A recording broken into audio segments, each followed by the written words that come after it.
Hey, it's Conrad Thompson, and you're listening to Something to Wrestle with Bruce Prichard. Bruce, what's going on, man? How are you? Well, I can open up all my windows and you can see all the beautiful, wonderful white snow all around. It's a snowy day. Living in a winter wonderland. Snowfield. Did you say a wiener wonderland? Winter wonderland? But do you want to live in a wiener wonderland? That was last week with Batista. Oh, okay. Are you pumped? That's what I'm doing. Are you excited? No. As folks are listening to this, tomorrow is the Royal Rumble. Bruce, you're going to be there. I can't wait to not see you. It's going to be awesome. 2 gigantic Royal Rumbles. Looks like Cody Rhodes and CM Punk have both declared themselves, and we know Logan Paul's going to be defending the U.S. title against Kevin Owens, and Roman Reigns has a real big challenge in defending his undisputed title against Randy Orton, LA Knight, and AJ Styles. It's going to be interesting. It's going to be a big show. Hope everybody tunes in to Peacock. But today, we're going way back to Royal Rumble 2008. So this would have been your last Royal Rumble before your hiatus, right? Before I was fired. Yeah. Okay. I try to clean it up a little bit. No. That's what everybody else is going to say. Okay. You got to get hot about it. I'm hot about a lot. What's going on? What's on your mind today? I feel like I'm getting right into business and you're maybe not in the best mood today. No, I'm definitely not in the best mood today. When was the last time you were in a good mood? Do you remember? I don't. Has it happened this year? I had a little 100 probably 10-pound therapist just take my shoulder and like put it in positions that it shouldn't go. And when you can hear all your scar tissue breaking up, like just feel it.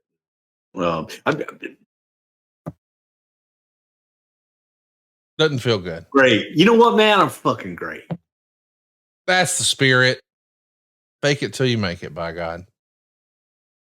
Hey, did you see that inside of 2 weeks, Charlotte Flair, as you call her, is already on the treadmill? Man, that's incredible, isn't it? That's incredible. I'd like to be on the treadmill in 2 weeks too. With a handstand for your new shoulder. Sure. Yeah. Well, let's try to power through here today for Brucey. We're going to be talking about the Royal Rumble 2008. Of course, a big part of the 2008 storyline as we build towards WrestleMania is Ric Flair's retirement. And back in June of 2007, on an episode of Monday Night Raw, Ric Flair was drafted to SmackDown. And after a few months off, he comes back in November and declares that he's never going to retire, which actually might be true. And this prompts Vince McMahon to announce that the very next match Ric Flair loses, whatever that might be, would be his last. So at that point, every match that Ric Flair has is a quote unquote career threatening match. He would go on to beat Triple H, Umaga, William Regal, Mr. Kennedy, Mr. McMahon, and he's going to take on MVP here at the Rumble. We'll call it sort of the Ric Flair retirement tour. Is this something that you thought you could stretch out all the way to WrestleMania? Were you in favor of this storyline? And more importantly, how did Rick take it? I think you could stretch it out for years if you wanted to. Memorable career. It wrestled everybody. So yes. There was everybody else left for him to wrestle. No matter who he did, it was always going to be stakes involved. And not, like steaks that you eat or anything like that. I enjoy steaks. But every match meant something. Every match meant something. You could have done it for 2. You could have done it for 5 years. What'd you think of, or what was your impression as to how Rick took this angle and storyline and how we got there? I think it depends on what day of the week you would talk to Rick. Sometimes Rick would love it. Sometimes Rick would hate it. I don't think Rick was ready to retire. Right. In his head, but also at the same time, I think that he also thought that, man, what's left to do? Yeah, I mean, listen, it does feel like, as a wrestling fan, kind of done it all at that point. Um, did you know that he was looking to wind it down, or is that more of a decision that you think was maybe made for him by WWE? I think it was a combination of both. I think Rick kind of felt that it was time that he wanted to do some other things, but I don't think that he really, really wanted to wind down per se. And I think that decision was made for him to do it in the biggest way that you possibly could, in a huge stadium full of people that are, watching a classic match against a guy who emulated his career around Ric Flair. Right.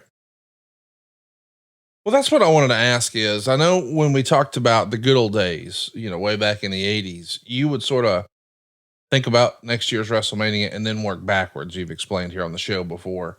When you start this storyline with Rick, you already know it's going to finish with Shawn. That was already the target, if you will. In a year, I don't know if it was a year or not. Right, right. It was a good while, yeah. And I think Shawn was the best choice for that. Is it Shawn or Triple H? Let's talk about the WWE and Playboy. They had a relationship with Playboy magazine that I guess went all the way back to Sable in 1999. We know that China would go on to pose in 2000, Tori Wilson in 03, Sable and Tori in 04, Christy Hemme in 05, Candice Michelle in 06, Ashley Mazzaro in 07. How does that Playboy WWE relationship get kicked off? Because growing up in the golden era, back in say the Hogan Savage Miss Elizabeth days, that would have been hard to imagine an association with Playboy on the WWE side of things. How does that come to fruition? I think it's the natural. You got beautiful women that are athletic women that are on television every week that are, definitely Playboy worthy, if not better than a lot of Playboy models. So I think it was a natural and probably, something that wouldn't happen because it was an era in which you were playing the families, and it's tough. That's a fine road. But Playboy had also cleaned up its act, okay, to where they try not to be as risque as, let's say, Hustler or Right. other magazines that were out there. They try to be a little more upscale, and it was just, in my opinion, it was a marriage that was waiting to happen, and a natural one. Well, we know that the Sable and China issues, especially, just do gangbusters business. And it feels like there's almost an effort to keep this going as a once a year initiative.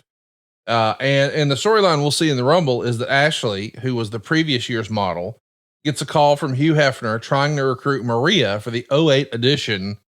Who would handled conversations with the female talent like this? Like, hey, are you interested? That sort of thing. God, I have no idea. Probably Stephanie McMahon or John Laurinaitis, one of the two. Maybe even Vince. I have no idea who handled those conversations.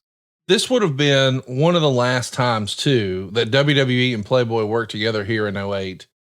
As the company is moving towards a more PG style of presentation, was the Playboy affiliation giving some heartburn to potential advertisers and things like that by '08, do you think? I don't think so. I think that a lot of the advertisers that advertised in Playboy all of a sudden saw WWE is someplace that they could also advertise and move it to a more adult oriented advertiser and open up to those people. So there's a double-edged sword, but there's definitely a lot more to choose from. You got a bigger pool when you have a PG-13 product. Let me ask you this. Do you believe, and I know you'd just be guessing probably because, or maybe you remember, but was this partnership, if you want to call it that, this arrangement between Playboy and WWE, was it terminated? Did it come to an end based on WWE or Playboy? I mean, had sales fallen off, or was the company saying, you know what, it doesn't fit the corporate profile we're looking for moving forward? Yeah, everything falls off. Right. Everything it ran its time. I don't know that there wasn't Playboy distribution wasn't what it was That's right. at the time. You know, everything runs its course. There was no big blow up. There was no dispute or anything like that. It just was time. It was time. Let's talk about Eddie Guerrero a bit. The feud between Edge and Rey Mysterio is set up through the SmackDown GM, Vicky Guerrero. Vicky, of course, is Eddie's ex-wife, and she's going to award Edge the world title, and the two start a relationship. So Rey becomes the number one contender with some help from Batista and The Undertaker, beating Chavo Guerrero's time during a beat the clock challenge. And utilizing Chavo in the story is a nice little way to carry on the story, I suppose, too. And then Rey, as Eddie's old friend, confronts Vicky over this relationship. And he says he's suspicious that Edge is only using Vicky to keep the title.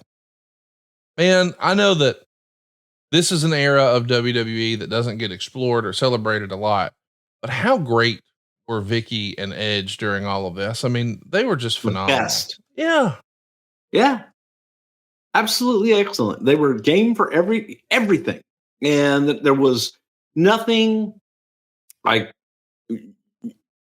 cannot give you one example of them ever saying no to any idea that was presented to them. And everything that they did, they went in with a huge smile on their face, and they did it. They did it to perfection.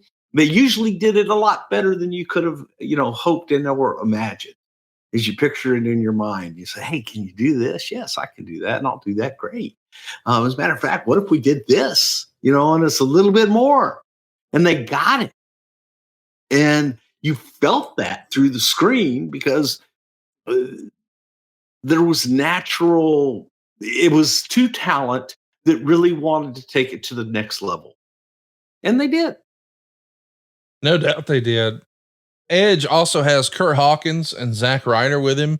They're essentially clones, I guess. Edge heads, you might even say. They had the same hairstyle, the same tights, everything. Trios and factions, if you will, not really necessarily a new thing. But three guys who try to look identical to each other, well, that's kind of a new thing. That's a fun little wrinkle that you guys added there. Well, they didn't try; they just did. Right. They happen to Kurt and those two guys that were in Team developmental. They looked alike.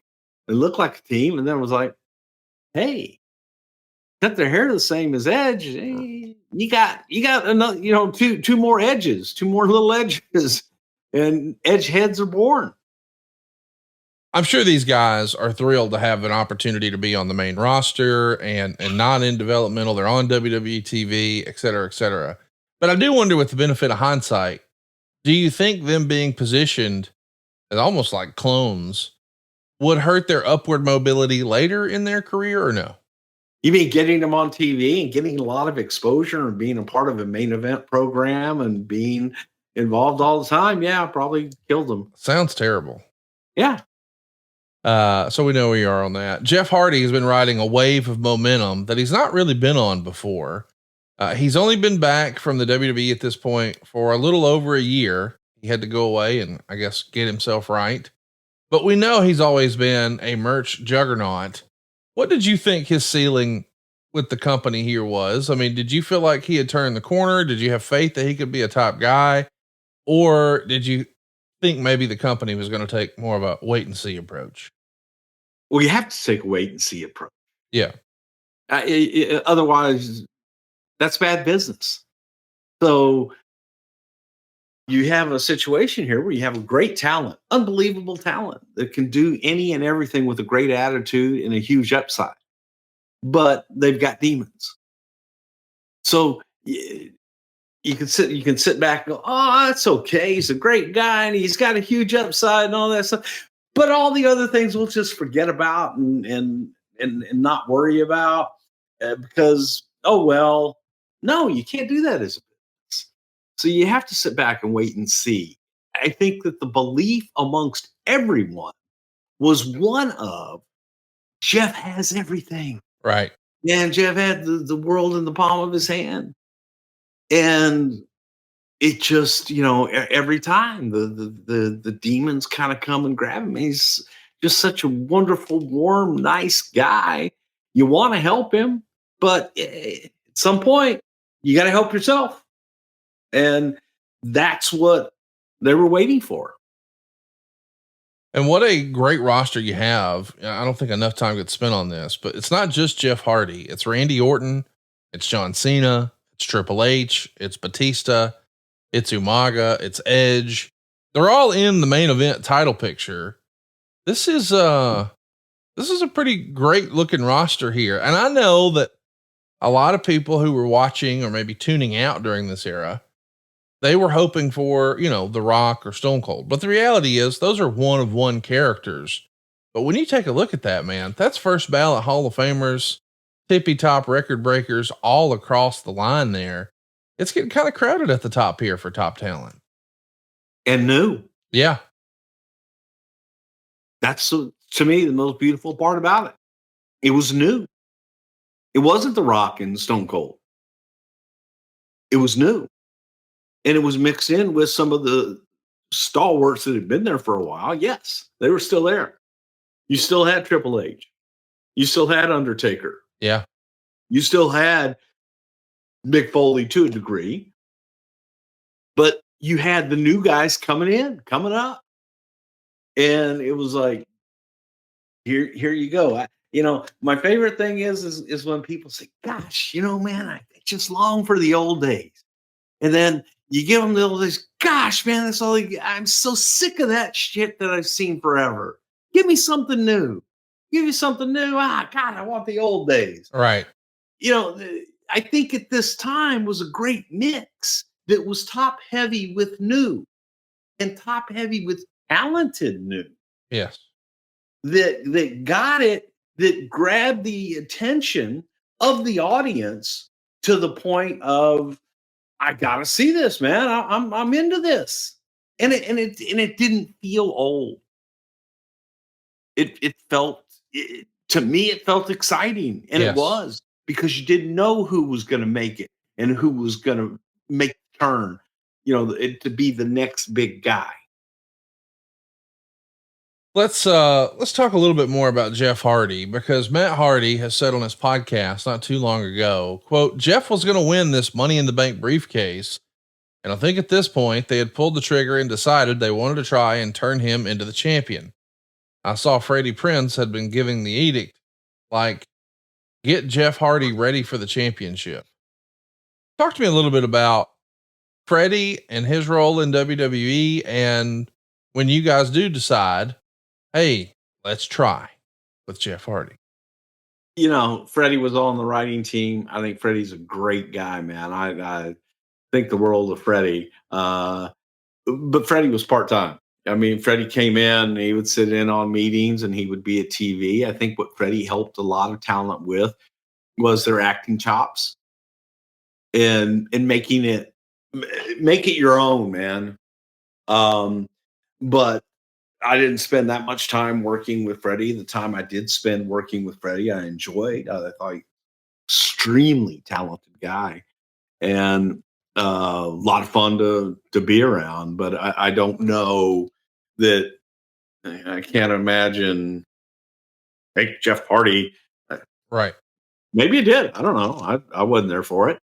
But man, Jeff, yeah, he was somebody that we were looking at before issues and after issues to be the champion, because it was different. It was new. It wasn't the norm. It wasn't what you would picture as when you're sitting there in 1963. This is what my champion is going to look like in 2008. So, yeah, I think everybody was pulling for Jeff. Randy Orton is the WWE champion here at the Rumble. So that's who Jeff is going to be getting the shot against. And it's interesting how Randy really starts to click and get over here in this era. He's really being pushed on television as being a third generation superstar, and it's working in a way that maybe it didn't work with Rocky Maivia when they tried this back in 96. John Cena has been gone since October 1st. He had a pec injury. He injured it during a Monday Night War match against Mr. Kennedy, when Cena would hip toss Kennedy and the pec would just tear off of his chest. And the North American Journal of Sports Physical Therapy would recommend that he avoid strenuous lifting for about 6 months after a pec surgery. That's like their standard thing. Like, hey man, you can't really push it if you have this sort of injury. And surprise, surprise, Cena shows up. He's going to be the 30th entrant in the 08 Rumble. That's like less than 4 months. It's unbelievable what he's doing here. We were under the impression he couldn't even really start training this thing until after 6 months, but he's back in 4. Cena just super Cena in this era. No, he's just super Cena in general. Yeah. And a part of it, people, we want to say your smart ass answers and bullshit and everything like that. Hey, have at it, man. John Cena's an enigma, and John studied nutrition. And what nutrition, if I eat this time morning, I'll wake up at 3:00 in the morning and I'll have a meal. That's the kind of discipline that John Cena had. John hired a trainer to be able to, man, this is the injury. This is where I want to be. Right. Can you help me safely get back? Because the caution is the Mark Marrow story. Mark, you're going to be out 6 months. No, I can get back in 3. Well, okay, no, Mark comes back in 4, but then because he didn't, and he rushed it and didn't train the right way, well, now he's out for 9. Right. So that was a big caution for Cena. Hey man, do not rush this. Be careful. You can't. Yeah. Just be careful. And John he's an enigma. He's a machine. I think he is prototype. But it's right there. And John was willing to do the work. Like, I don't have to go to rehab and get stretched by some little girl that, I don't know, that makes me scream and makes me want to punch her in the face. But I do because I want to be able to use my left arm again. John wanted to get back in the ring, wanted to get back in faster. Sometimes that's good. Sometimes that's bad. In this case, John was able to overcome the odds. I wouldn't recommend it for everybody. But John Cena, I'm getting to believe, he was a miracle man. What's the communication like with John Cena, like the top talent? I mean, make no mistake, by 08, he's sort of the modern equivalent of a Hulk Hogan as far as being the centerpiece of the promotion. Is Vince in regular communication with him about his progress, or is somebody else handling that? What's that look like? Every single day. Every single day. Somebody was talking to John, and John was talking to somebody. No doubt about it. We know that one of the big moments in this show is when he comes in as a surprise at 30. Nobody expected him. This is still the internet era. By 08, everybody is, quote unquote, got an opinion online, and it's hard to keep a secret. You guys managed to keep this one pretty well guarded and locked down.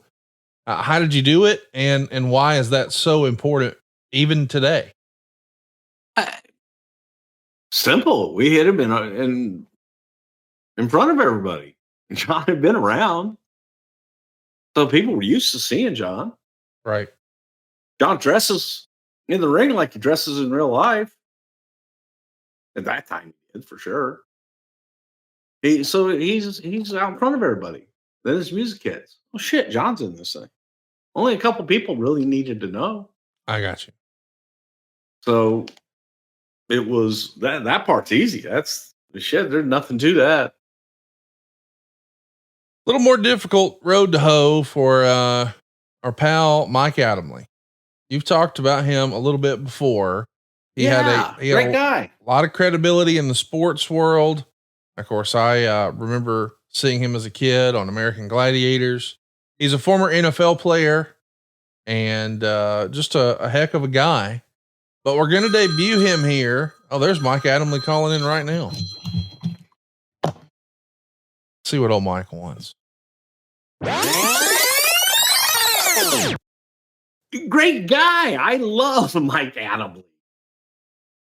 He winds up making his on-screen debut standing amongst the fans just outside of the ring barrier.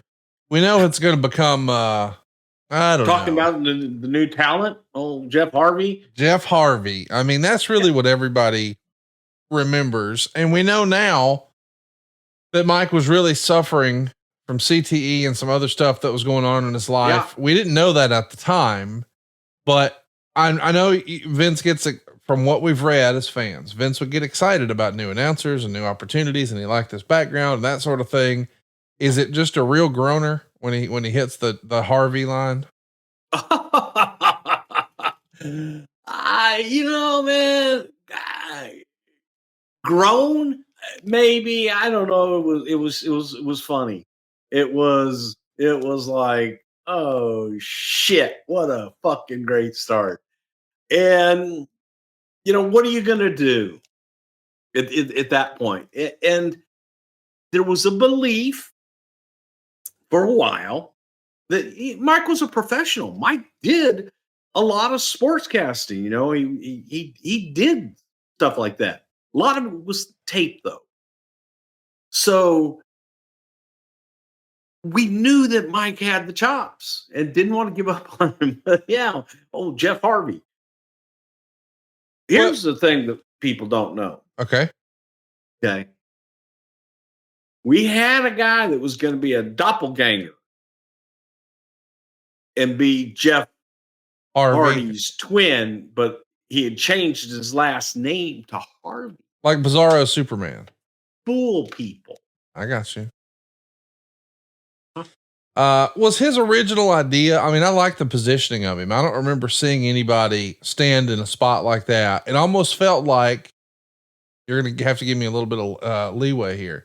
It felt like he was maybe going to be the sideline reporter, because you see that in other sports, whether it's, baseball or basketball or football or whatever, someone standing right there by the playing field. And it feels like his positioning here and his real life sports background, and of course the NFL background, was that sort of the idea, is we could position him maybe a little differently? I did that when I did the sales stuff in Philadelphia. Yeah. Being at ringside and being out in front of the crowd and everything. God. Well, we got to see Mike Adamley in glorious HD. This is going to be a big moment in 2008. You guys are going to finally move to high definition. I say finally, like you were behind the curve. You weren't. But the rest of the world is moving to HD. And I guess, as I recall, there was some sort of mandate that said that by a certain date, everything had to be delivered this way. So it was going to be inevitable. But as I've heard from other people who were there at the time, this was a very expensive transition for the company. What can you tell us about this? It's like building a brand new studio. You've got to change all of your equipment now, goes to high definition. Your lighting now has to be completely different.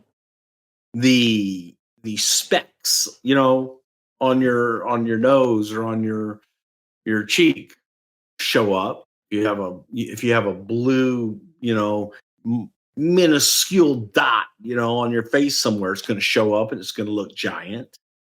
You're building an entirely brand new studio for this new format that everybody's going to have to conform to, because of the way that they're changing, televisions and everything. It was extremely expensive and a necessity. Yes, we were ahead of the curve, but when you're ahead of the curve, man, that's expensive too, because as soon as you debut, man, it's obsolete. Happens with everything, right? It becomes obsolete. So knowing that, you're trying to do a little bit as you go, but makeup change. Yeah. It went, we went to airbrushed makeup. a different style of makeup. And Don't do as much of that anymore either, but it's the tanning changed too, right? What's that? I've heard a famous story about somebody's tan bleeding, and you could actually kind of see it way more in HD than you could before. And it was like a wake up call for everybody, something like that. Does that ring a bell? Oh, definitely. You know, guys would put all that fake bake stuff, and as soon as they started to sweat, you know, it starts coming off. Right. Well, before, just okay, man, he's sweaty. Well, now it looks like what's that brown orange stuff dripping down his back? Everything was accentuated. Everything popped off the page or the screen, like my smile. This show takes place at Madison Square Garden. Of course, that is going to be the site for Royal Rumble 2008. This will be the 21st annual event. The opening package of the show and the poster feature guys wrestling on a New York subway car. I really like the look and presentation here. Who deserves some of the credit, and were you involved in this shoot? God, I have no idea. I wasn't involved in the shoot. Don't know who came up with it. Expertly done. I just thought it was fabulous. It was one of those things that people always talk about, you know, to kind of like the very first Super Bowl ad. It's in some people's minds, like Seinfeld, right? Where they were talking about the flea market. And Jerry looks at him and goes, you actually think that they sell fleas there or something, don't you? Oh, no. And I think that people envisioned inside WWE headquarters what it must be like. Right. You know, people are hitting people with chairs and things are going on. And that was what the Super Bowl commercial was all about. This is what people think sometimes when they envision, hey, what's it like? Man, it must be crazy going there. You ever slip anybody any nuts, you know, in the office and hit them? You get mad in a meeting? Do you hit somebody with the chair and break out, you know, and somebody turn heel? All that does happen, by the way. But this was same scenario. You're on a subway car, and all of a sudden a bunch of WWE superstars get on, and this crazy fight breaks out while you're trying to read the paper, or you know, you're coming home from work with your briefcase. And that was the concept. I have no idea who did it. But that was the idea behind it. It was kind of a takeoff on what do people think? What would happen if you had all these WWE superstars on and people were starting to go through and eat their lunch and everything, and then, oh my God, you know? Randy Orton just RKO Jeff Hardy. Holy shit. There's John Cena. Rey Mysterio just flew over me. It could happen. Well, something. It's a shoot we just shot. We put everybody on there just to see what would happen. Something that I can't believe happened, but it did. There's a number of qualifying matches for this Rumble, including, check this one out, Umaga versus Jim Duggan. No, we're not talking about the 98 Rumble or the 88 Rumble. We're talking about qualifying for the 08 Rumble, and Jim Duggan is here. He did have, I don't know, a somewhat forgettable run here in the late 2000s. We talked about Tatanka coming back in 05. How the hell is Jim Duggan here in 08? And by the way, I'm a Duggan fan. If you have an opportunity to meet Jim at a meet and greet or some sort of convention, go out of your way to see him. You will have a fantastic experience. He's an excellent human being, but it sort of caught me off guard. Like, wait, Hacksaw's here in 08? Talk me through that. Real simple. You're watching the Royal Rumble. What are you waiting on? What are you waiting on? A surprise entrant? Right. Yeah. Well, shit, we had a surprise entrant to get into the Royal Rumble. Hacksaw Jim Duggan. Okay. Yeah. Seriously, that was kind of the thing. If you're going to have to qualified to get into the Rumble, which again, you put us in a box. Right. Then some of these surprises, well, do it on TV. And Axel wants to be in the Rumble, go through Umaga. And that was the thinking behind it. It was like, all right, just trying to be different, look at it in a different light. Let's do a sidebar here for a minute, because I got some great feedback from our Tatanka episode a couple of weeks ago. And one of the messages I received was from our friend George Pantis in Virginia. And he recalled, what's that? I say he's not my friend. Okay. Well, he's mine and Dave Silva's. He's your friend. My apologies. Cool. But he put a bug in my ear that perhaps wasn't always set for Mr. Chris Chavis to be Tatanka. He could have been another character.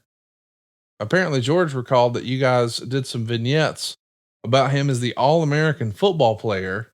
We didn't mention that on our Tatanka episode. Do you remember any of that? Don't ever remember doing that. Did they air? No. So we don't know that they actually really happened. Because I've never heard that. I've never heard it. I didn't shoot any, and I've never seen any. Maybe they did. Right. Chris would know. Right. Not Chris Chavez would Tatanka know. would know. I've never seen that. I've never heard that. Never seen that. Me either. It was news to me. Yeah. No, never. Another qualifying match besides Umaga and Jim Duggan is John Morrison and The Miz taking on Shannon Moore and Jimmy Wang Yang. We haven't spent a lot of time. Wang Yang with the party bus. Yeehaw! I love him. What a fun character. What a fun guy. We haven't spent a lot of time talking about him. Any fun Jimmy stories you can share with us? It's just that, you look at Jimmy. Yep. And you expect the Grown Ups movie with Adam Sandler. Yes.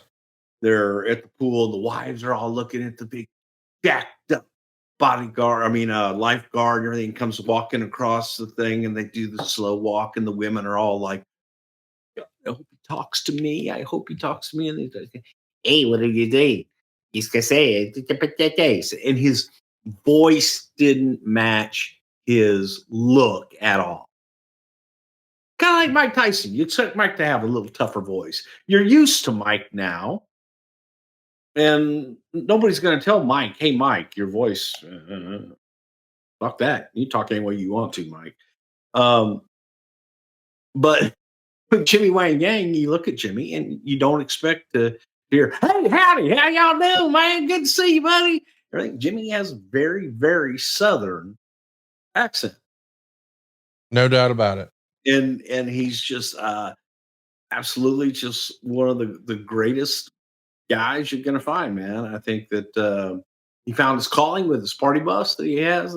I think he still does. But he's an entertainer and he's a fun guy to be around. And yeah, it just when you look at him and then you hear him speak, and it's like, what? Who's talking? It's like when Kai and Tai used to cut their promos. Indeed. I didn't expect to hear that from them. Right. Hypothetically, what would that sound like, do you think? What's that? The Kai and Tai finishing line. Indeed. Oh, how I envisioned it? Yes. Indeed. My God. I ain't gonna like bite on that. I ain't gonna bite on that there hook. I thought you did. I thought you did the voice for them for real. I thought you were the Indeed voice. This whole time I've been under that impression. I don't even understand what you're saying. Okay. We're going to do that. God damn it. You saw them to cut their promos. I did. Okay. And I saw their lips quit moving, and then I heard the noise. Sometimes, man, we had shitty audio. I got it. You would have a bad night. You didn't have shitty audio this night. We see Michael Buffer. That's right. The guy you used to see in all the big WCW main events. He's here. And granted, this feels like the most logical place for him to be. The Rumble, the Royal Rumble. Let's get ready to rumble. I mean, it's sitting right there. How does this deal finally come to be where we've got Michael Buffer at a Royal Rumble? I think that there were many attempts, frankly, through the years to get Michael Buffer. I know Pat always wanted Michael Buffer to be the one to introduce the Royal Rumble with Let's Get Ready to Rumble. What hurt that then was obviously Michael's association with WCW. Right. And so we're not going to use Michael Buffer. I don't think that Vince saw the allure. There was no Michael Buffer wasn't going to sell any tickets. But, you see him, the phrase is iconic. And I don't know if Eric might have helped us out on it or what it was, but it just look, man, everything lined up. It just stars aligned, everything worked, and we finally got Michael Buffer to come in and be able and do the Let's Get Ready to Rumble for the Royal Rumble, which again, hindsight would have been great to have all those years. To me, that would have been worth it because he was fun. People knew who he was. People knew the phrase. People knew that no matter what you did. Let's talk a little bit about the way we structure these matches. We talked in our 89 Rumble episode about how the Royal Rumble matches were structured to further existing storylines and then develop new ones. So who came in when, who threw out who, all that sort of thing. But now you're really trying something that's a lot different than what you may have tried in 89 because you've got a Raw brand, you've got a SmackDown brand, and now you've got an ECW brand. Does that make it more difficult or is it just more of the same? It's really more of the same. It's still the same. It's still the same match. It's still the same concept. Your stories are still going to be within the same, but the unique opportunity that it does present, which is good, is where you wouldn't get a Raw guy and a SmackDown guy the rest of the time. Here is an opportunity now in the Royal Rumble for their paths to cross and do something that you couldn't normally and ordinarily do. Let's talk about a couple other surprises in this Rumble match. Roddy Piper and Jimmy Snuka. I don't think a lot of people would have expected those names in this match in 2008, but we see them. Are you involved in wrangling some of these legends? I know your relationship with Roddy. What can you tell us about getting Roddy involved here? I might have wrangled Roddy, for that. And I want to say maybe it was Brian Gewirtz who always loved the Roddy and Jimmy coconut angle on Piper's Pit. So, that again, when you talk about WWE moments, that's an iconic moment. Oh, you like the coconut? Here's a coconut. And break the coconut over Jimmy's head. So that was a nice, how do you do to nostalgia and to yesteryear. This show's unique too, because we have not one, not two, but three commentary teams. Does that lead to any extra stress or chaos backstage just from, how the hell do we handle three separate commentary teams, or is it business as usual because you've done it in other languages for so long? Yeah, not for me. No, that's easy. Yeah, because they're only doing their matches. Right. They're not now to try and have all three of those different teams commenting on the Rumble match itself. No, but that's mashing a button, boom, and you're done. So that part's easy. Let's talk about the matches. Ric Flair is going to beat MVP, who is the U.S. champ here in his career threatening match. They go just under 8 minutes, 7 minutes and 48 seconds. Ric's going to start the match, giving a speech about his first match at Madison Square Garden taking place way back in 1976. but he's going to get interrupted by MVP. Charles Robinson is going to be the referee here, and he's going to notice that Flair's foot is on the bottom rope to make a save. I think that Charles was cheating for Rick. No doubt about it. Yeah. No doubt about it. There is a distraction here, so Flair's going to capitalize. He winds up winning with the figure 4. And after the match, Flair is emotional, and Jonathan Coachman calls out that Rick is getting a standing ovation. So we're building up this farewell tour idea, but this is going to be Rick's last match at Madison Square Garden. And he's opening the pay-per-view, so it's a big spot. He's against a champion, even though it's not a title match. What'd you think of Rick's last match at Madison Square Garden? Yeah, that was great. And again, the beauty of the story of Rick and taking that journey with him where every match could be his last. And when every time he wins, it gets bigger and it becomes closer because okay, man, the odds are they're going to run out on him. It's going to run out on him. And so for Rick to win and to win a big match and get that standing ovation, he got that every night. Right. It was so easy. So easy. And, rightfully so. He deserved it. And that was his farewell at Madison Square Garden for that match. All right, boys and girls, let's take a time out right now to tell you something you already know. This show and Bruce's Wiener are brought to you by BlueChew.com. Hey, serious business, if you haven't tried Blue Chew yet, what are you waiting for? It's a unique online service that delivers you the same active ingredients as Viagra, Cialis, and Levitra, but in chewable form. And dude, it's a fraction of the cost. You can take them anytime, day or night, so plan ahead or be ready whenever an opportunity arises. And the process is simple. Sign up at BlueChew.com, consult with one of their licensed medical providers, and once you're approved, you'll receive your prescription within days. And here's the best part, it's all done online. So no visits to the doctor's office, no awkward conversation, and no waiting in line at the pharmacy. Blue Chew's tablets are made in the USA, prepared and shipped directly to your door, all in a discreet package. But there won't be anything discreet about your package. Blue Chew wants to help you have better sex. Discover your options at BlueChew.com. Chew it and do it. And we've got a special deal for our listeners. Try Blue Chew free when you use our promo code WRESTLE at checkout. Just pay the $5 shipping. That's BlueChew.com. The promo code is WRESTLE, and you'll receive your first month free. Visit BlueChew.com for more details and important safety information. And we want to thank Blue Chew for sponsoring today's podcast and Bruce's Love Machine. We see backstage Mr. McMahon telling his bastard son, Hornswoggle, about great Madison Square Garden promoters like his father and his grandfather. And then he tells Hornswoggle not to trust anyone in the Rumble match. And that's when we see Fit Finlay interrupt.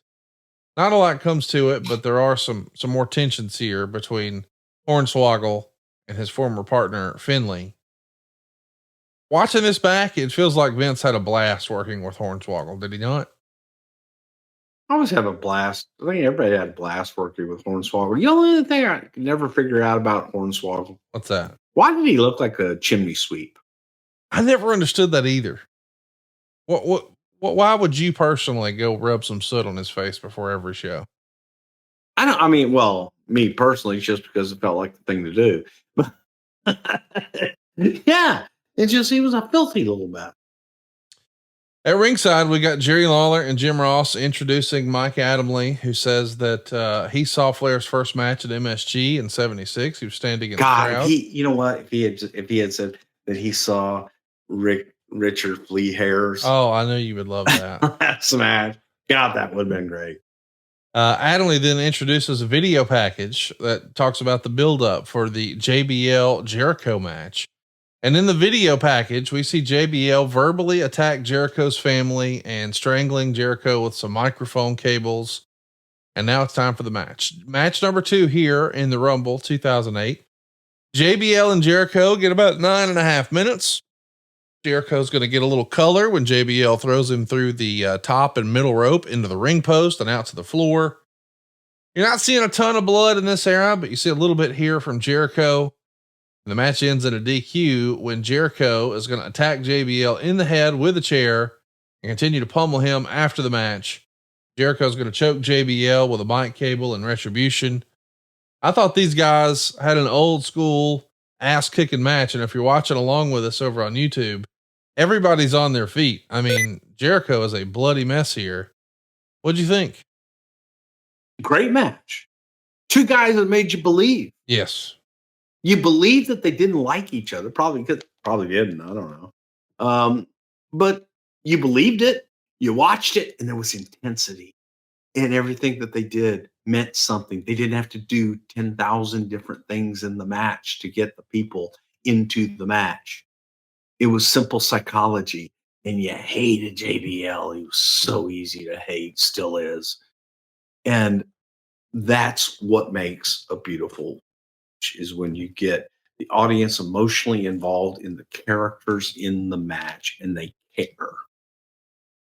It wasn't about, 32 false finishes. It wasn't about, flippity flops and all this stuff. It was about two guys that really hated each other, that beat the shit out of each other.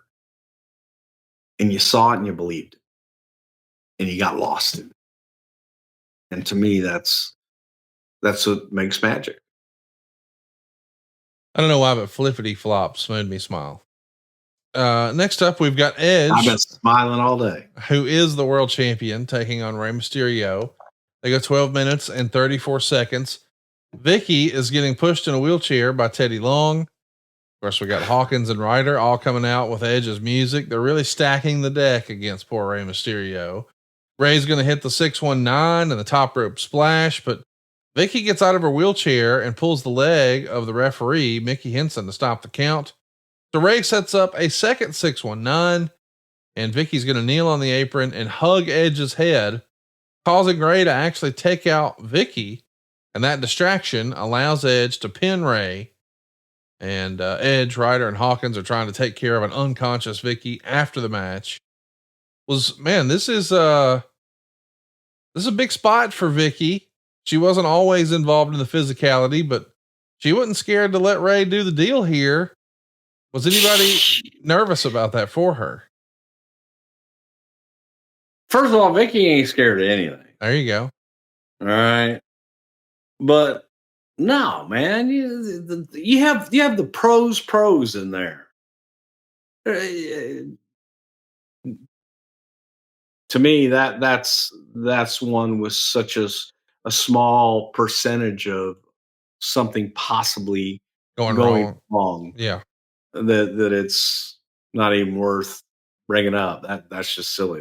Those are the best of the best, man, right there.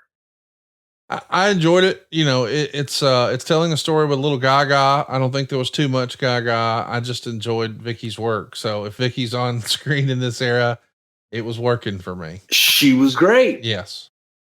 She was great at everything she did. She was always working. Backstage, we see Ric Flair walk into his dressing room, and after a shower, Mr. Kennedy is waiting.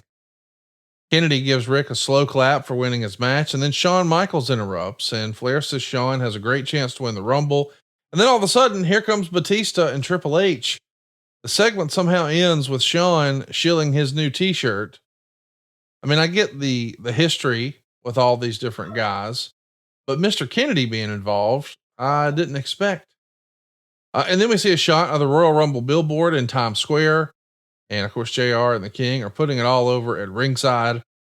Having a billboard and a big sign up in Times Square, that's a pretty costly endeavor there, is it not? I would imagine so. Yeah. I would imagine so. Back in the arena, Maria is going to come to the ring and she's going to introduce the Kiss Cam segment. Whose idea was this? I know that we've seen it in other traditional sports, but this was unique for WWE at this point. We did it every night, every live event. We would do kiss cams. We would do the dance cams. We did all that stuff. And it was just one of those fun things to do and hey, make it part of the pay-per-view. Ashley comes out and tells Maria that she got a call from Hugh Hefner asking Maria to pose for Playboy, and our boy Santino interrupts, and he's got a figure covered in a black sheet. And when Santino says no one wants to see Maria naked, she starts acting bashful. She says she's unsure and then asked the fans if she should do it. Of course, the fans here at MSG really want to see her naked. So Santino calls out this shrouded figure into the ring and unveils a fellow in a cutoff Tom Brady jersey with the Patriots logo on his belly. Of course, this is Big Dick Johnson. And for context, this is about a week before the New York Football Giants are set to take on the Patriots at the Super Bowl. And this is the year where the Patriots are unbeatable. I mean, they have a perfect season. They are undefeated. So old Big Dick has 19-0 on his trunks there, or his underwear, as it were. This is, did they win that game that year? The Giants. Did they win the Super Bowl? They won it all? The Giants beat the Patriots. They sure did. Damn. So they didn't go undefeated. They were undefeated up until the very last game. And a lot of people thought, hey, that's when they'll break the Dolphins record. It didn't happen. The Giants did it, but this is old school cheap heat, but it is a nice, I think you would call it, let me up segment. Fair to say? And it was fun. Yes. Again, the audience, something to get into, and everybody, you know, like everybody there in New York are passionate sports fans. Yes. It's like Philadelphia, man. They're very passionate.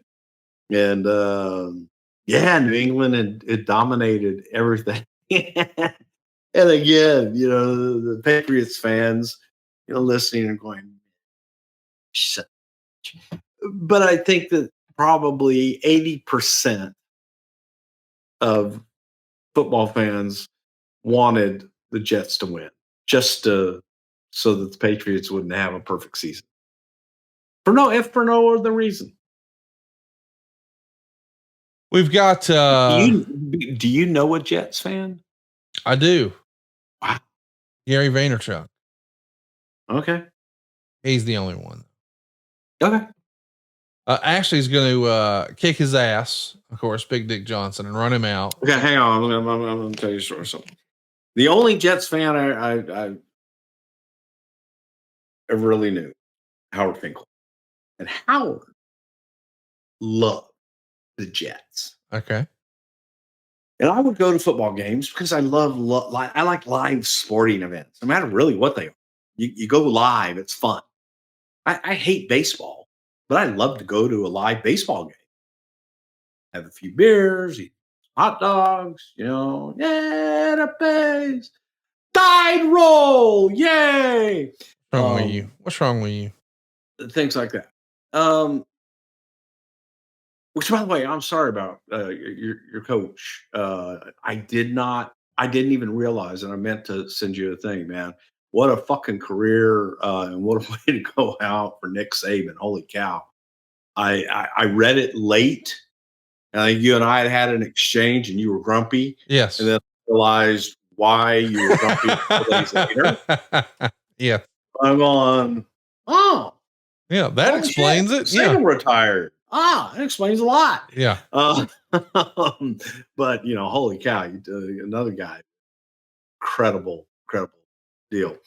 But Howard, I would go to the live games with him. You know, he had his seats, front row.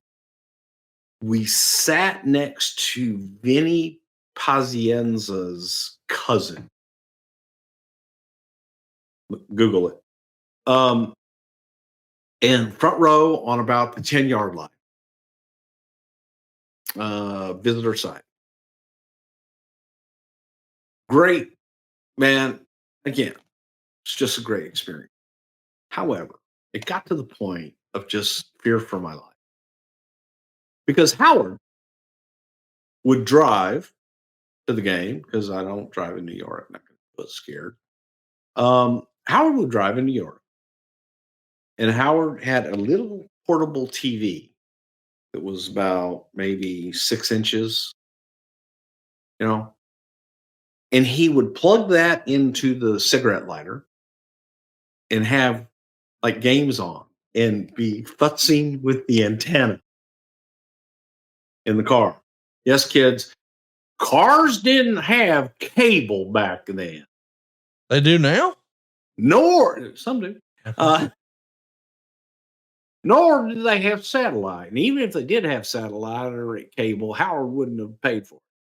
So he's futzing with the antenna on the top of the little TV and changing channels in between games while listening to other games on the radio and driving. A lot of moving parts here. And on the best day, Howard was a horrible driver.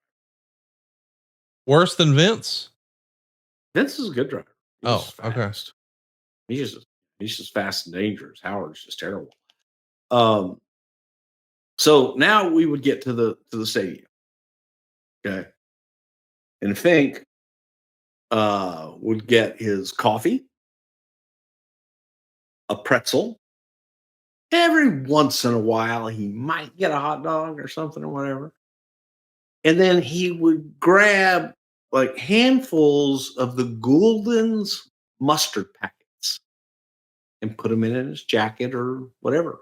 He's keeping mustard on him. He's holding mustard. Okay.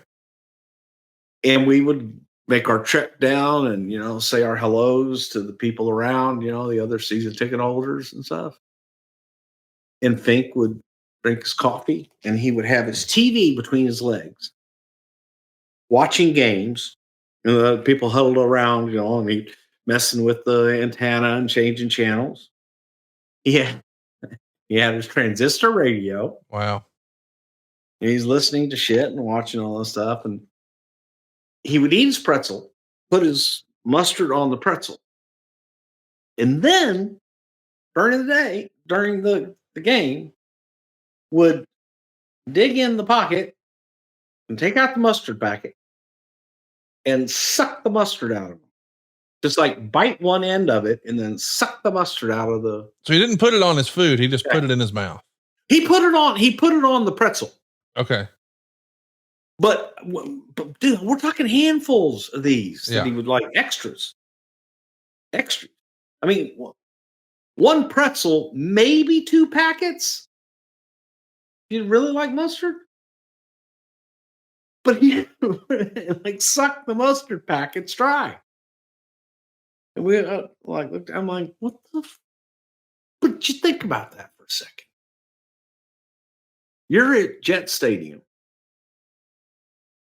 and people are going in there and they're sticking their hands in there to get their mustard out for their hot dog or their pretzel or their whatever.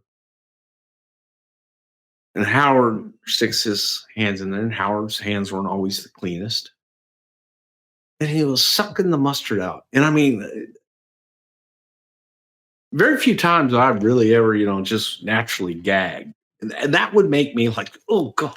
Every time he would just, because it's just absolute filth. And then one time we're sitting there and they had it wasn't a rain delay, but it was raining. And I mean, when I say it was raining, the skies had opened up and it's fucking pouring down. It's like just they were dumping buckets of water. And there is not a soul anywhere in the stadium, in the open stadium. Everybody is huddled up, on each mezzanine or on each level under some kind of cover.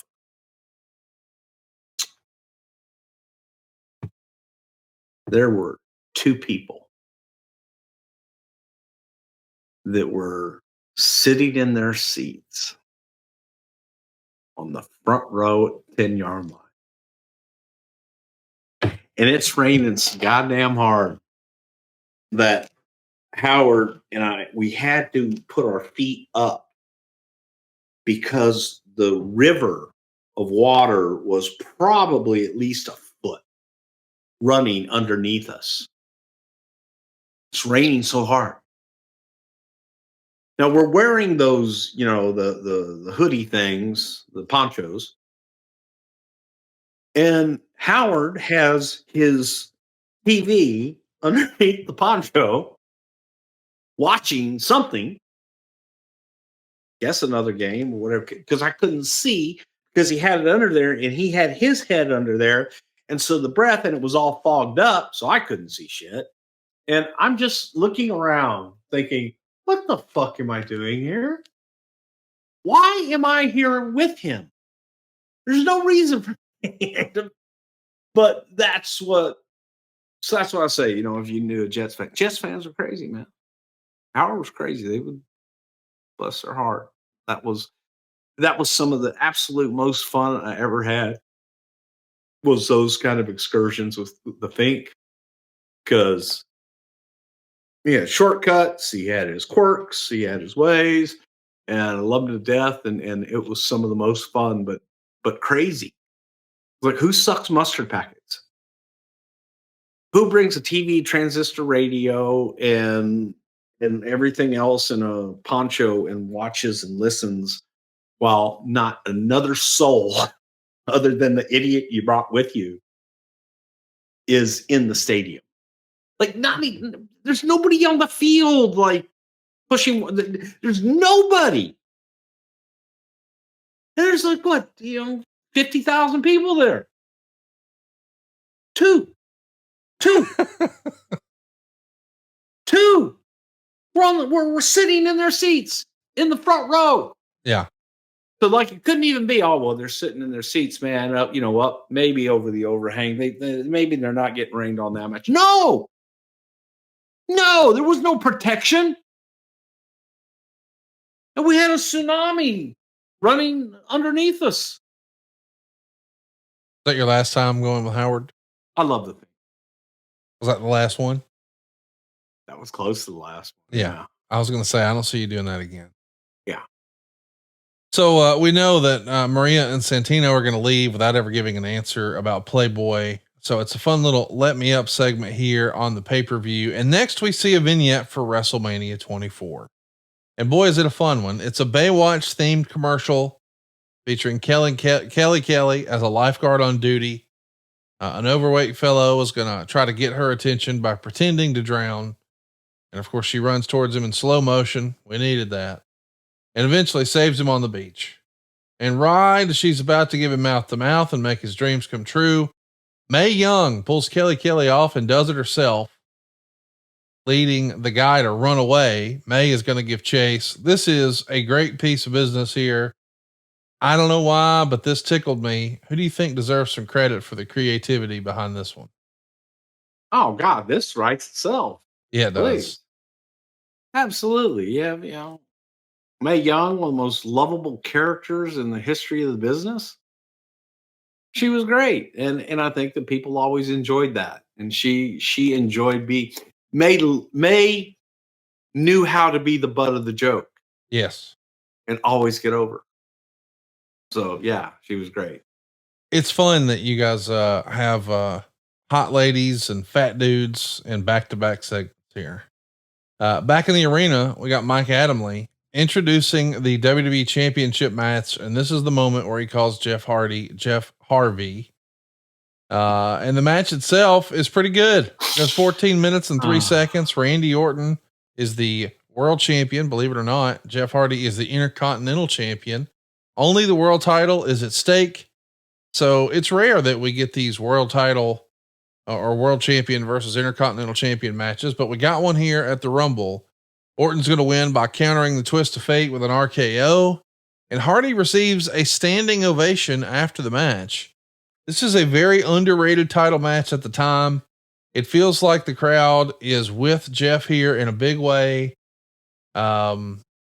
With the benefit of looking back, do you wish that you would have put the strap on him here, or did it make sense to hold off, at least for now?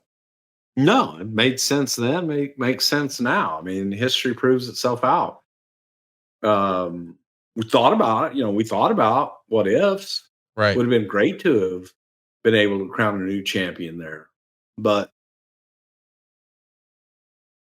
cooler heads prevailed, and I think it was the right call.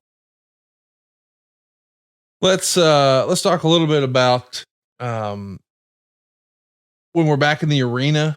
We've got Joey Styles and Taz introducing a Royal Rumble package that's all about the stats. It doesn't feel like stats have always been a big deal in the WWE, but it feels like it always is for the Royal Rumble. They talk about how many competitors have been in it, who was in it the longest, who had the most eliminations. I like this. It feels like a real sports breakdown Because you see those sort of stats on ESPN and things like that when they're recapping games on Sports Center and the like. Were you a fan of breaking down all the stats, or is that silly to you? No, I think it adds to the excitement of the match. Yes. When you look at who's spent the least amount of time in the Rumble, who's spent the longest, who's eliminated the most, who's eliminated the least, I think there's one where there's a lot where people have never eliminated anybody, but I think there's like one. Who is it? There's somebody that hasn't even been eliminated. Okay, there's one person. Oh, Zach Gowen. Is that who it was? Well, both of his feet didn't touch the floor ever. No. See, that's fucked up, man. Just saying.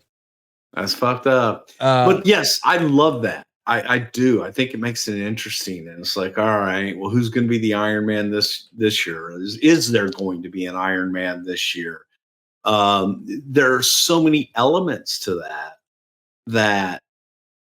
it kind of, I want to say with Kane, it kind of started when we did the Kane spot, which became the Diesel spot, which, but it was where it stood in the middle of the ring. Everybody came out, just dunked, just got rid of and stood there, held the ring for a long time and was king of the mountain, by God. I love those stats. Yeah, they're great, man. It makes the match that much bigger. And every year, something, it becomes more and more, and the legends grow as well. And people remember that. They do. To be clear, Curtis Axel and Hornswoggle are probably two of the names you're thinking about of guys who were never actually eliminated. I do want to talk about the actual Rumble match, but let's run through all of the competitors who were in this one in order. At number 1, it's The Undertaker. Number 2 is Shawn Michaels, given their most recent dust up at WrestleMania. That's a big one. You've got Santino and Great Khali, Hardcore Holly, John Morrison, Tommy Dreamer, Batista, Hornswoggle, Chuck Palumbo, Jamie Noble, CM Punk, Cody Rhodes, Umaga, Snitsky, The Miz, Shelton Benjamin, Jimmy Snuka, Roddy Piper, Kane, Carlito, Mick Foley, Mr. Kennedy, Big Daddy V, Mark Henry, Chavo Guerrero, Finley, Elijah Burke, Triple H, and John Cena. Quite a group here. Obviously, it starts out big. The prior year's Rumble came down to Undertaker and Shawn. We know it's going to be Undertaker and Shawn at WrestleMania. It's, or they're going to have a series of really unbelievable matches in the coming years at WrestleMania, rather. Batista comes in at number 8. He's going to last the longest in the Rumble. He goes 40 minutes. Triple H winds up having the most eliminations with 6. The biggest pop before John Cena, at least to me, when I watched it back, felt like it was Roddy Piper. Roddy Piper in Madison Square Garden, man, that just goes together like peanut butter and jelly, doesn't it, Bruce? Please. Yeah. And it was a surprise, and it was history, man. It's a hot rod in New York, and they never forget. We know that the biggest pop is John Cena, of course. Cody told this story a few years ago that he just went for it with the Undertaker once he was in the ring. Drop kicks, kicking out of choke slams, things like that. Pretty fun to hear about a young guy in there with the Undertaker. But the reaction for John Cena at number 30 from the crowd, from the announcers, I mean, it's like an all-time classic WWE moment. Was this Goosebump City for you when you were there live? They went banana. Yes, it's Goosebump City. Yes, it's magical, because you just never really can tell. You hope. For those of us in the back, we're cheering. You know what I mean? We're like, yeah, fucking A, man. This is so fucking cool to have John back. And it was it was absolutely magical. You know, the garden is the God, is the God, and there's only one God. It was, yeah. I mean, you don't get a whole lot of those. So yes, this one was pretty damn cool. Hypothetically, bear with me here. If John Cena hadn't have been superhuman, we said earlier that this is supposed to be 6 months before you can really start to rehab. He's back in under 4. If that would not have happened, who do you think would have won the Rumble? Dude, I have no idea because didn't happen, so didn't have to think about it. You know, it's the hypotheticals are always hard because it could be anybody. You know, it could be Jeff Hardy running back out and winning the damn thing. It could be, you know, Ray pulling it. There are a million and one different scenarios, but there wasn't, because once we knew we had John, we knew what we had. And there, you know, yeah, there's A plans, there's B plans, there's C plans. But when your A plan works and it's all said and done, a lot of times, man, you forget about those B and C plans. They didn't matter. Didn't, you know what I mean? It just didn't count. So it's like, it could be take your pick. So how far in advance did you know Cena was coming? I guess is the question. Probably, I want to say 6 weeks, maybe. Oh, so you had plenty of time. Okay. Then it was like, oh yeah, he was making miraculous. I mean, they were working on him and saying, you know, now he didn't tell anybody. He kept his mouth shut, and it was like, and everybody just, very few people knew, first of all, but it was just John training and John doing his thing. John was in plain sight. Right. So it wasn't, you know, something where guys were like, oh, hey, did you see John Cena here? He's going to be in the room. No, it was like, you know, John would come to the matches. John would come and watch and shit. He'd be around.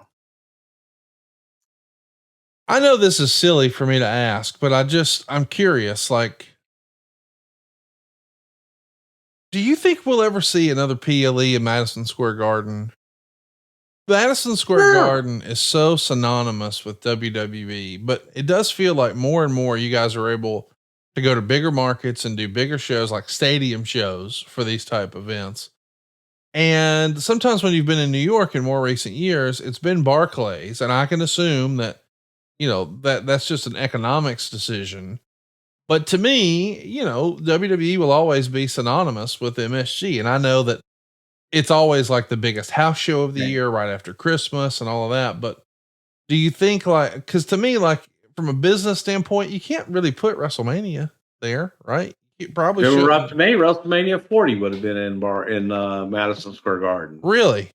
Or up to me, WrestleMania 30 would have been in Madison Square Garden. I got you. All the 10-year anniversaries. 20, every 10 years to me. And look, do you, you say, okay, you raise the prices and this, that's a moment, man, to be in Madison Square Garden for wrestling.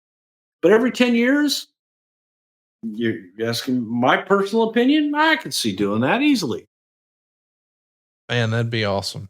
I don't know why, but as a wrestling fan, it's just, it's a special building. And the idea that you've got those big moments happening there is cool. And I know that the presentation has to look different, like the short walkway, there's no big stage. I kind of like that. What do you think?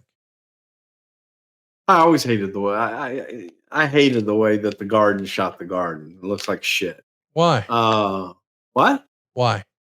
Because it shot into you shot into an entranceway with just people walking by all night long, and it made what was happening in the ring feel uninteresting. I got you. Because in the background you got guys hanging on the railing talking about, yeah, it was you last night. Yeah. Hey, hang on a minute. Okay, let me go get this. Too much shit. Too distracting. Look, it looked like shit. even when we would dress it up, still look like shit. It still was an active aisle. So yeah, I never liked it. It made the event appear not interesting. There's too much bullshit going on, and the guys that are there every week, the ushers and all the security guys and all those guys are just sitting there bullshit. They're not watching the match. They're not. And if they don't care, why should anybody else? And you're looking at an aisle. You're not looking at excitement. When you have a backdrop of a crowd that is excited, yes, then you get excited. Yes, it's infectious. When you're just looking at an entryway, yeah, as Pat Patterson would say. All right, let's run a timeout right now to do a little cheers for the new year from our friends at Manscaped. Because your resolutions shouldn't be the only things that are well kept. 2024 is the time for new heights, new opportunities, and a new look for your Times Square balls. Manscaped's Lawnmower 5.0 Ultra is every man's cheat code to look good, feel good, and turn the page on confidence this year. Whether you're looking to maintain or trim or go for that clean shaven look, this trimmer has you covered. Trusted by over 10 million men worldwide, now is your time to get a grip on your grooming with this exclusive offer. Go to manscaped.com and use the code STW for 20% off plus free shipping. Happy New Year or Happy New Balls. Introducing the MVP of 2024, it's Manscaped's 5th generation lawnmower. It's not just a trimmer, it's your grooming sidekick. It's equipped with not one, but 2 skin-safe blade heads, a standard one for taking a little off the top, and a new foil blade to go smooth wherever your heart desires. It's like having a personal stylist at your fingertips, or, well, wherever you need it. Did we mention this dude is waterproof? Because a trimmer in the shower is the only way to start your day. And for my men who want the full grooming experience, look no further than Manscaped's killer Performance Package 5.0. Check it out. Inside this grooming kit, you get the lawnmower, boom. You get the ear and nose hair trimmer, ta-da! And you get all of the essential aftercare products. We're talking Crop Soother Ball Aftershave Lotion. And how about Crop Preserver Anti-Chafing Ball Deodorant? I know, you probably didn't think deodorant for your balls existed, but it does, and Dave Silva's wife is thrilled for it. As a gesture for the new year, they're even going to hook you up with 2 free gifts, the Boxers 2.0 and the Shed 2.0 toiletry bag. Let's face it, resolutions might come and go, but a well-groomed you, well man, that's here to stay, thanks to Manscaped. Why not get 20% off and free shipping? Just use our code STW at manscaped.com. Because nothing says Happy New Year like a deal that leaves your balls and your budget feeling refreshed. Embrace a new you and definitely embrace a new trimmer, courtesy of Manscaped. Let's, what do you think about this Royal Rumble? Like, it'll always be remembered for Cena's return. Does that make it a top 5 Rumble for you? I thought it was, look, for me, the miraculous return, and that's what it was. Yes. Of John Cena. It was, and it was a good Rumble match. Yes. There was a lot to it. There was a lot of gaga, and it was Madison Square Garden. It was special. It felt bigger then. It wasn't just another Rumble. Man, it was the Royal Rumble match in Madison Square Garden. And it was John Cena returning when you thought you weren't going to see John for a long, long time. Go out of your way to see the match. I really enjoyed this Rumble match. I think it's one of the great Royal Rumble moments really in history. One of the best. Yes, it is probably one of the top 5. For me, 92 is up there. 97 is up there. And this one is special, perhaps just because of Cena's return. Yeah. Let's do a few questions. The Butcher wants to know, Hornswoggle left the Rumble match between the ropes and was never thrown over the top rope in an official elimination. When is he going to get his chance to sit at the head of the table? Bruce, I think that's an excellent idea. Next time, but he hadn't won it either. But he never lost. Never lost. What if you're thinking what I'm thinking and I'm thinking what you're thinking, the next time SmackDown is in Wisconsin, Hornswoggle Roman Reigns gets his shot. I smell Writes money. Itself. I smell money. Not what I smell. Joe wants to know, what is your all-time favorite moment in Madison Square Garden? So many great wrestling memories there, Bruce. Can you narrow it down to your very favorite? Yeah, me tripping in my entrance at SummerSlam '88. Come on. I mean, okay. I'm sorry. I'll lie. That's my favorite moment. That was my moment, man. That was my fucking debut in Madison Square Garden. It was the first time as a performer that I'm performing live on pay-per-view, live on television at all. Because everything I had done at that point had all been taped. And I go out, first time that we were doing like a big extravagant entrance, colored lights and different things. You look at it now and you go, the pink fucking spotlight. What's the big deal? But the significance of it then. Oh, yeah.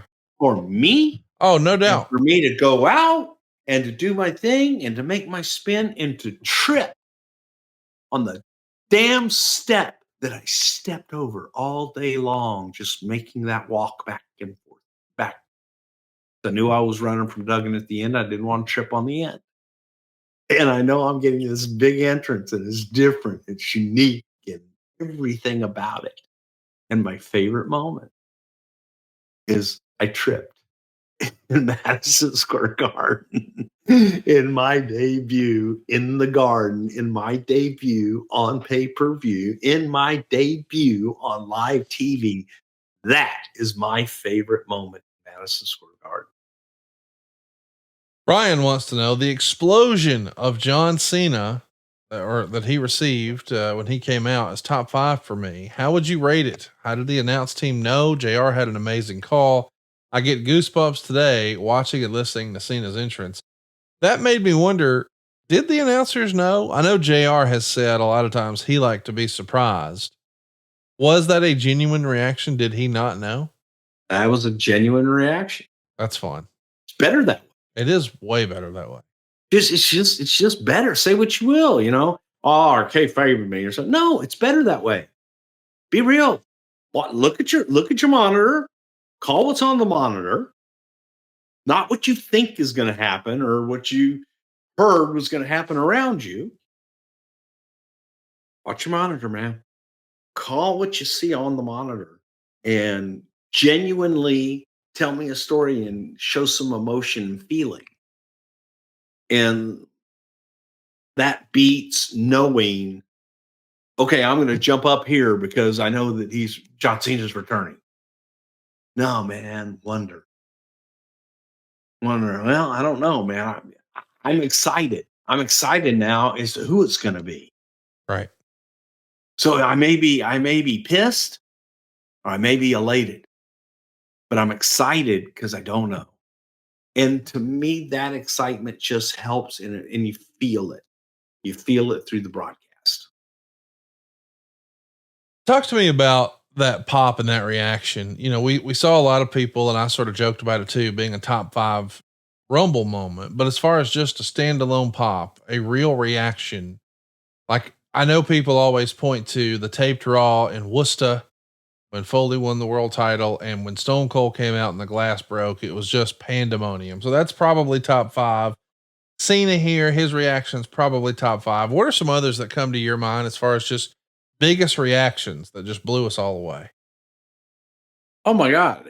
I mean, I will say recently Punk in Chicago was amazing. Oh yeah. Orton in Chicago was amazing. I think that, any time that you can pull something off to where the audience is going, holy shit. And they're like coming out of their skin. Yes. Either so happy or they're so mad at something. There's a lot. Told this story before. Joel Watts and I came to Worcester, Mass for our first TV, and there's this gentleman Nelson Swegler, who was the producer, and he was like, "Oh boy, wait till you see Hulk Hogan's entrance. You've never seen anything like that before, I guarantee you, coming from Texas and Oklahoma, by golly." And Hulk came out to one of the most incredible entrances I had ever heard, in business. Sold out, Worcester Centrum. Man, and they had a long ass TV taping, and finally the guy they paid to see comes out. It was Hogan got those routinely. And Joel Watts looks at me and Joel says, "Oh, yeah? Well, he's never heard of Rock and Roll Express come out at Tulsa Fairgrounds." Oh, my. And, dude, rock and roll. Over like Rover. The day, no argument. Holy shit. Yeah. It was a high pitch scream. You could not hear yourself think. A lot of guys. But it was different. It was just so different in that it wasn't just a wrestling match. This was a mega star.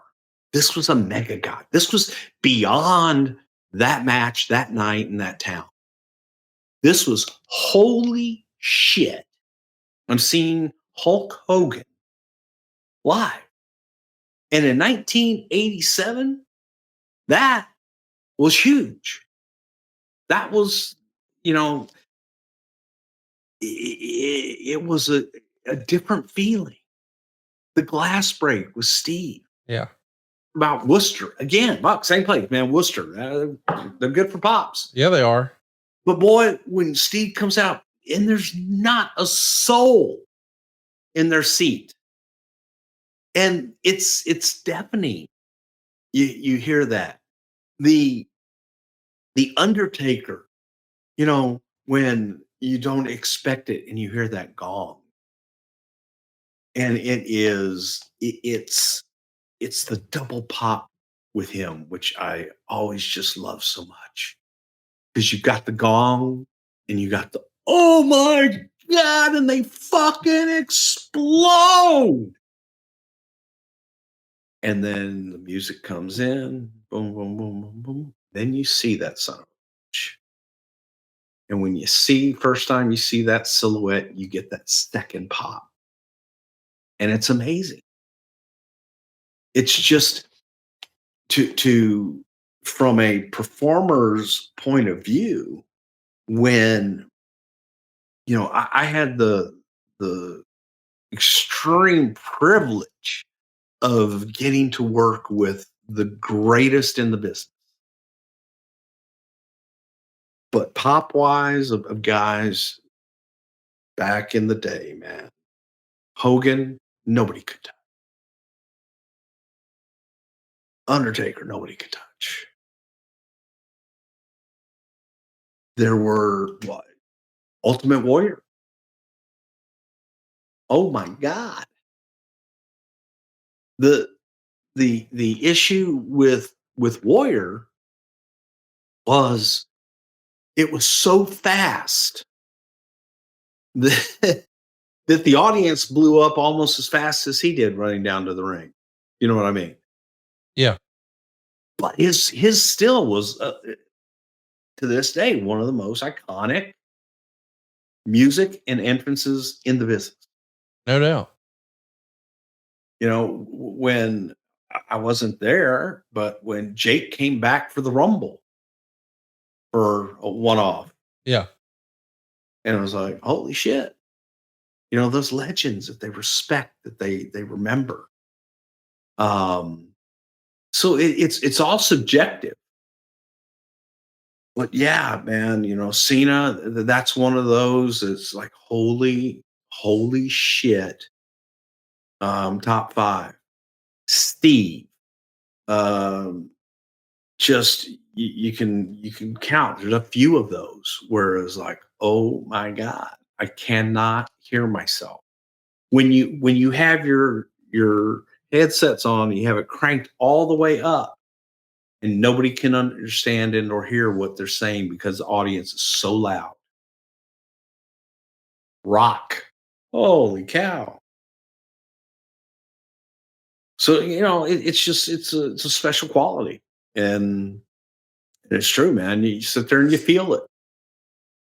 That's not something you think about. Right. That's not something, well, I'm going to go out and I'm going to rehearse my entrance and I'm going to do this and I'm going to walk up to the second rope and I'm going to pose with my right arm over here. And then you come between my legs and pose. And it's like, man, just go feel it. Go feel it. Sometimes it's not there. You're doing shit like you're getting a fucking WrestleMania huge Road Warrior pop. Well, it's sometimes it's just not there. So change it up. Do something different. Let's do one last question here from friend of the show, Ed. He says Goldberg and the Ultimate Warrior had a type of physical charisma or intensity that was totally organic and real.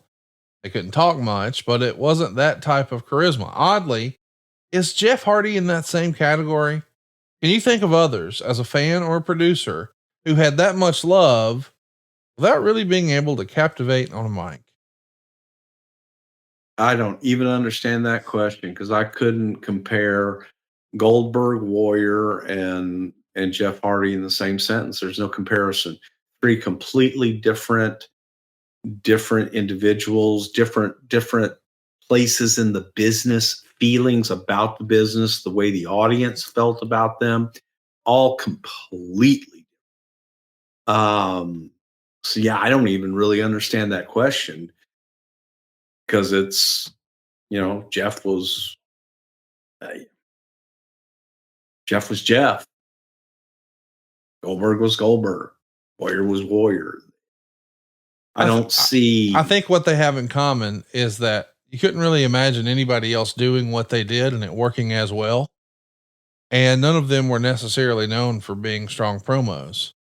It was just, they hit their music hit, they came out and fans got excited because of their presentation, whether it was running to the ring or walking through the pyro or doing the silly dance.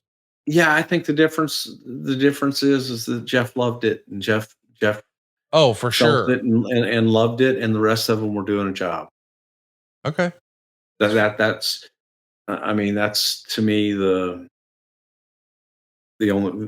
difference. Jeff had natural charisma, but Jeff loved it, man. Jeff felt it. If Jeff didn't get the reaction off the audience, it would have been different. The other guys wouldn't matter. You would have gotten the same thing. Hey, I know we don't talk about current stuff, but did you see Goldberg's interview not too long ago where he talked about his opinions on Vince? I did not. Can I read that to you? I don't. He says, Vince is like Dana White. He's the big boss and he makes everything happen. But in all honesty, he gave me the opportunity to put my wife and my son in the front row and gave me the ability to perform again in front of them. So I owe him everything until we went to Saudi Arabia and he asked me to put Roman Reigns over and I had COVID. I remember calling him from my house here and I said, listen, here's the deal. I'll do it for you if you give me a retirement match. So I put myself in a horribly shitty situation to get what I wanted, but to satiate him and to give him what he wants. The problem is he never held up his part. So Vince is a piece of shit as far as I'm concerned. I was blown away that is a sentence. Like, how do those words touch? Like, oh man, I owe him everything. Vince is a piece of shit. Not a Goldberg fan though. So what do I know?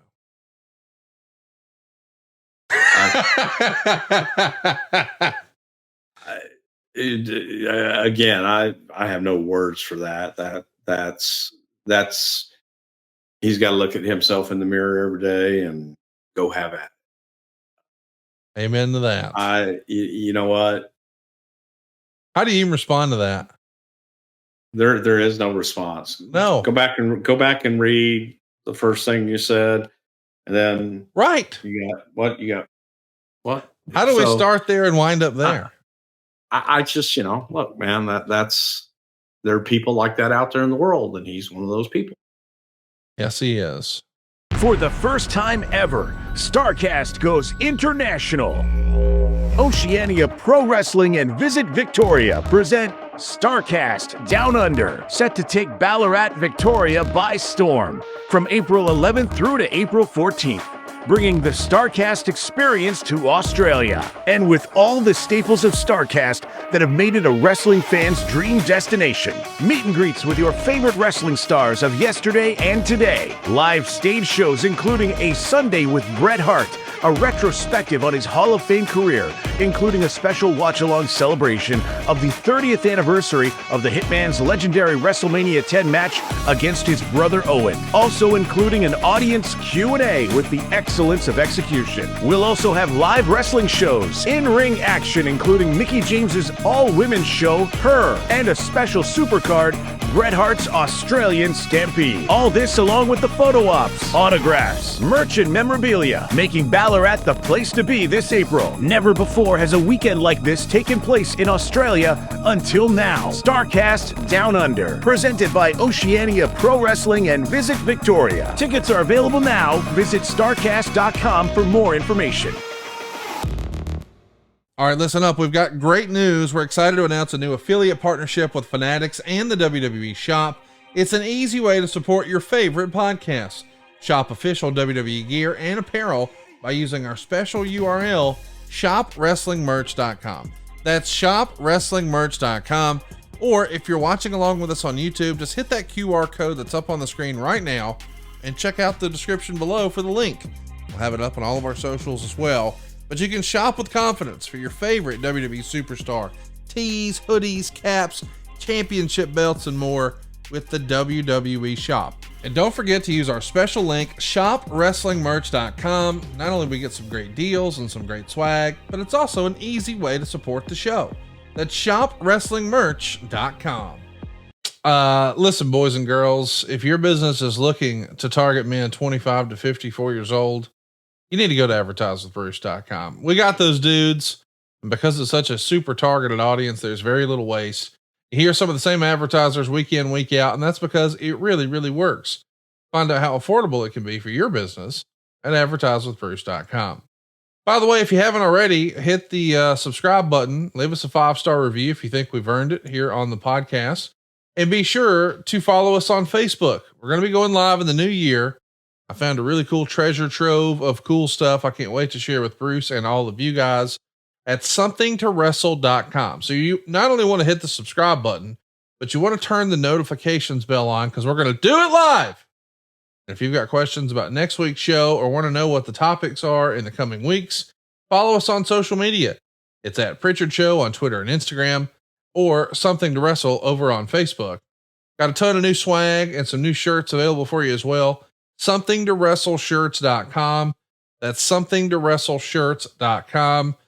Bruce, I'm pumped, man. The Royal Rumble is tomorrow, and I'm going to be honest. I'm going to be a homer. I'm pulling for Cody.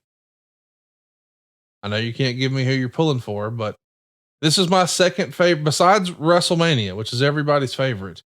This is my favorite PLE every year. Where does the Royal Rumble rank for you? Is it ahead of SummerSlam, behind SummerSlam, somewhere else?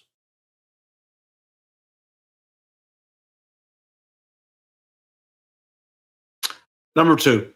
Behind Mania, it's Rumble for you too? Yeah. Yeah. I mean, on some level, it's almost as fun as Mania. And I think if nothing else, we should all tomorrow, as we sit down to watch the Royal Rumble, let's think about Pat Patterson. This guy took what was historically not a very good or fun match in a battle royal. I mean, it's kind of like you've seen one, you've seen them all. And with a couple of tweaks, it became something that had us all on the edge of our seat, waiting for that anticipation. Pat Patterson, man, wrestling Giota, maybe one of his finest creations tomorrow. Do you think about Pat every Royal Rumble, Bruce? Practically every day. Well, let's think about Pat tomorrow. Let's enjoy the Rumble. Let's pull for Cody. Cody's the guy. We'll see you guys next week right here on Something to Wrestle with Bruce Prichard. Rock on. Did you put Christmas on a credit card? Don't stress out about that extra holiday spending. SaveWithConrad.com can help you consolidate all of your high interest rate credit cards into one much lower monthly payment. SaveWithConrad.com has helped families just like yours save up to $800 a month. You don't need perfect credit or money out of your pocket. And did I mention no payments until March? So don't make saving money a resolution next year. Make it happen today at SaveWithConrad.com.